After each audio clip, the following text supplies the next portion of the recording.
ഈ PMAY വീടുകളിൽ ഈ എംബ്ലം വെക്കുന്നതുകൊണ്ട് യാതൊരു രീതിയിലുള്ള കുഴപ്പമില്ല. അതിലൊക്കെ പിന്നെ ചർച്ച ചെയ്താൽ ഷാജി പറയുന്നത് അത് അനാവശ്യമായിട്ടുള്ള ചർച്ചകളിലേക്ക് ഷാജി പണ്ട് പറഞ്ഞതൊന്നും ഞാൻ പറയില്ല എന്ന് അദ്ദേഹം പറഞ്ഞു.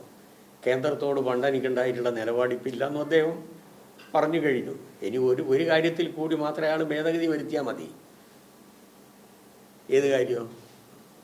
മതമാണ് പ്രശ്നം. അതിൽ കൂടി അദ്ദേഹം ഭേദഗതി വരുത്തിയാൽ വളരെ വളരെ നന്നാവും. അയാൾ മാറുന്നുണ്ട്, നല്ലൊരു മാറ്റമാണ്. പക്ഷെ അത് UDF-നും LDF-നും അനുകൂലമായിട്ടാണ്, BJP-ക്ക് അനുകൂലമായിട്ടാണ് മാറുന്നത് എന്നുള്ളതാണ് ഈ പറഞ്ഞതിൻ്റെ പൊരുള്.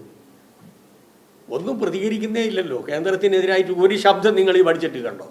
അത് പറഞ്ഞ ഭേദഗതി ചെയ്താൽ മതി. കാരണം എന്താ വെച്ചാൽ ഇപ്പം ഞാൻ പിന്നെ നരേന്ദ്രമോദിൻ്റെ ആളാക്കണം 2 ദിവസമായിട്ട്. അത് നാളെ അങ്ങനെ ആക്കും. ബാലേട്ടൻ അങ്ങനെ തമാശക്കാരനാണ് ഈ കാര്യം.